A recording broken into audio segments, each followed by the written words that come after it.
What's happening? I'm Len Davis, a Seattle-based filmmaker with Pangiality Productions, and I'm here on the outskirts of Thessaloniki, Greece, out here in the farmlands just outside the city with my man Dimitri. Hello, we're here at Gaia Mushroom Farms, yeah? Exactly. Great, and he's going to show me the process. A couple of years back, I was in Mykonos, and I met my friend Alkis, who was a chef there. Alkis's sister is married to my man Antonis here. And when I was coming to Thessaloniki, I asked Alkis about who he knew and who we could connect with. And so we're here on their mushroom farm where these guys are young mushroom entrepreneurs, and we're going to check it out. So Dimitris. Yeah. Kalimera. Kalimera. How are you? I'm very fine. Great. How about you? I'm great, thanks. I'm looking forward to learning about the process here. Okay. So take me from the beginning. Okay, from the very beginning. We take sawdust. Okay. That's made.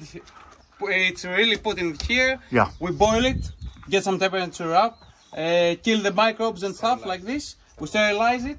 Wait, slow down. So this is a byproduct from local lumber? Byproduct from a local carpenter, lumberjack, I don't know the words exactly. Yeah. So we take it here, she brings it to us, we pay the gas and stuff, of course. Yeah.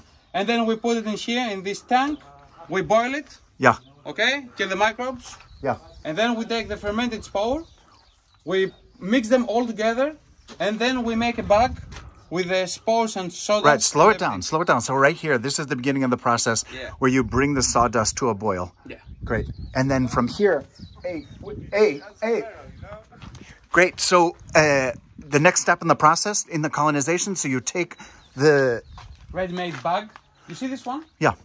This is a fermented spore bag. Yeah. This has the spore of the mycelium. It has the mushrooms. It's very in a small level, and we put them in the sawdust, and with some other meters with love, the secret ingredients, and we make bags. So this is to start with. These are in grains, right? Yes, exactly. Okay, so the mycelium initially growing in here, the spores. Exactly. And then in this room, so first we'll go over there in a second, but you're going to mix it together. Yes, we're going to mix them together, the sawdust and everything. Right. With the spore, we make bags. Right. And then we put them in this room. Right. And other Dimitris was telling me roughly 20 to 1, right? 1 part mycelium to 20 parts. Yes, exactly. And then break it up into the small bags that go into the fruiting room, which we'll see in a minute. Yeah, great. You know this stuff better than I'm trying. So what's going on in here? You're learning very fast. Here we get no lights, unfortunately. Let's leave it open for a second. Here is the fermentation process, where we get these bags to stay in standard temperatures, a bit of high, like 24 degrees. And then the little mushroom, the mycelium, gets to grow. Okay? So this is after the mycelium have been introduced to the sawdust. They come in here. Exactly, yeah. And for how long do they spend in this chamber? It depends on the mushroom, on the mycelium, but normally it goes around 2 to 3 weeks in between. Like and this 14, 18 days. Okay, and this is before being introduced into the fruiting space? Yes, exactly. Great. Okay. And so how many different types of mushrooms do you have in here? We produce like 2 to 3 types of mushrooms. These are all grey oysters, and I think we have some pinks down the road. Okay. No light. Got it. And so these are going into fine restaurants throughout Greece? Yes, of course. Great. Yes. And also into like food markets, or primarily for restaurants? It goes also to the food markets, but we target more of the restaurants because they are mostly gourmet, and we try to keep the quality high, and the quality comes with a high price. Yeah. And those who value the quality will also afford to pay the price. Nice. So yeah. Let's take a look in the fruiting room. Let's go for it. Show me. Okay. So we get this big fruiting chamber. And so wait one second. So this farm is about 4 or 5 years old, and when you bought the space, 4 years old. it was just a field, yeah? It was just a field. Nothing was on it. We built most of the stuff with our own hands. Amazing. You know, little by little, stone by stone, brick by brick, a lot of cement, as you can see. Right. And this right here is the mixer? Yeah, it's the mixer. Okay, so with this, it's a cement mixer, but you're going to mix... It's a cement mixer, but we're gonna put the sawdust and the spores and everything in this. Yeah. Get a really nice mix. And then we put it in the bags where you saw them, and now into the fruiting chamber. Nice. Let's check it out. Okay. It's a big door here. Yeah. Get open. So it's important. It's very important to. We don't get light in here. Okay, let's keep the door open. Maybe Okay, we'll. let's open the door and see what's happening. But without disturbing the. Yeah. Cool.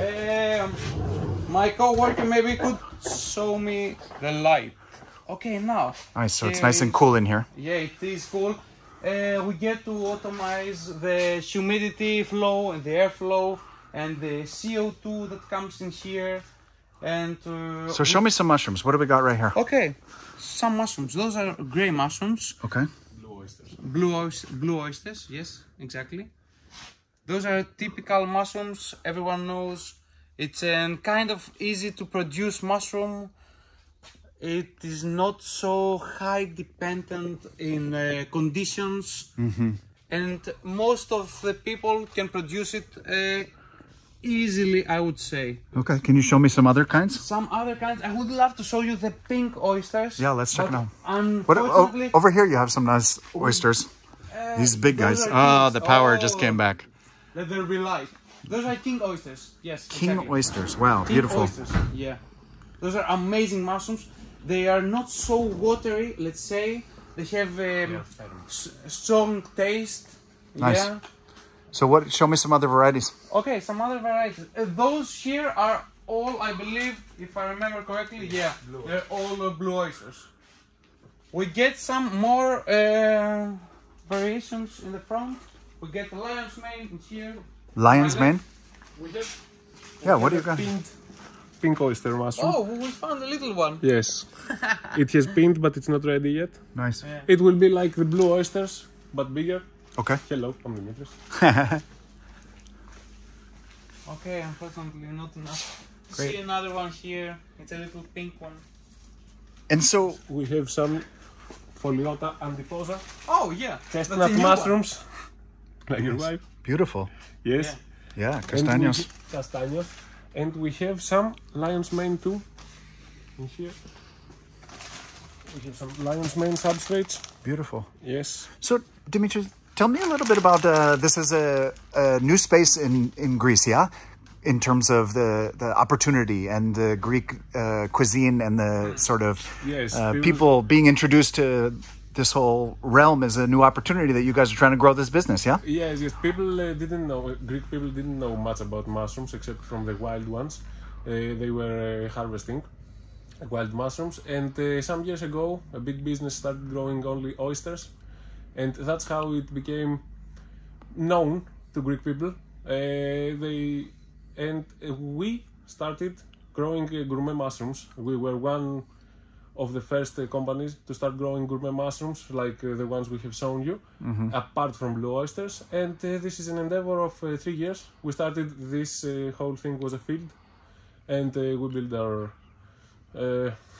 our greenhouse. Yeah. It's not exactly greenhouse. It's a it's a cold space, not a hot modification. space. It's called in papers. Actually, it's called modified greenhouse because it has the insulation and the automation. And in here we give the right. Conditions. We give the right conditions to mushrooms in order to fruit. Nice. We'll show you our production later. Yeah. And And so as it grows and the business becomes more successful, you have some more capital to experiment with individual, the growing conditions for each of them is a little different, yeah? So you were talking about kind of creating individual spaces, smaller modules for each one. Right at the moment, but we have people wanting gourmet mushrooms. We are sending currently to Mykonos. They have asked us from Crete. And because mushrooms are not so strong, they can't. They need to be refrigerated. Yeah, and delicate. They're delicate. They don't have a big lifespan. It's not so easy to send them in the raw form. Either we have to dehydrate them or we have to freeze them. So it's not optimal. But people are learning new mushrooms. They like new mushrooms. There is a diversity that's growing in Greece. They move more to vegan lifestyle, and the mushroom is a very good nutritional alternative for meat. Yes, Yeah. And many people like it. They find the pink oyster like bacon or something, and they like it, or like shrimps. it has those odors. Nice. And we year by year we are expanding, we are growing. People look for us when we were looking for them, and we take a step further every year. We need the capital. When we get the capital, we expand, and we want to have different fruiting rooms for each kind of mushroom. So every mushroom is the happiest mushroom, and they can grow in the best conditions. Nice. Yes. And you're part of kind of an international movement of the growth of the awareness of and cultivation of mushrooms, yeah? Like you have your colleagues, your brethren around the world. Yes, we are. And there is a very nice, let's say, society. People are very helpful because mushroom growing came, as you know, from Paul Stamets. It started, and information was widely spread, but information was too little because it was a new subject. So people experimenting made their own information because, as mushroom growers say, we don't. There isn't a right way to grow mushrooms, to farm mushrooms. Everyone has his own way because it depends on the substrate you use, on the proteins you use on the substrate, on the DNA that you use in each mushroom. I mean strain. The strain, yes, the strain of the mushroom. And here, for example, here we have king oysters that are from 3 different strains.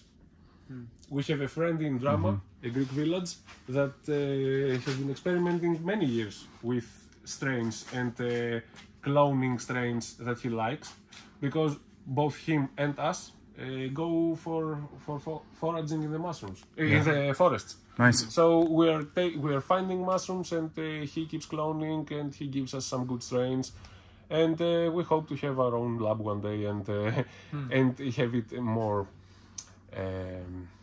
let's say, more professional kind of way to operation. Yeah. Of operation. Yes. Awesome. Every aspect of our work is really requires a lot of work, labor work, and time and research. So it's only three of us right now, and there are so many fields that we have to study and try to expand into them that it's so not so hard, but it's time-consuming process. Yes. Nice. You know, there are many things that we have to develop. We have to kind of develop them simultaneously, and it's taking a lot of our time for it. Yes. So we try to make simple steps. Not try to over-exaggerate and take huge risks without meaning. Nice. And keep the quality high as much as possible, and we don't want our customers, not only customers, but people who eat our mushroom, we want them to take something extra out of it, you know, really feel the difference between other market mushrooms and our own gourmet mushrooms. And that's the problem because, you know, with the economical crisis going on, people in Greece don't give so much, or at least in Thessaloniki, don't give so much money for something more expensive because they need to make calculations and have everything under control. Under check. It's a luxury product. Yes, it's a luxury product without being a luxury product because our prices are very reasonable.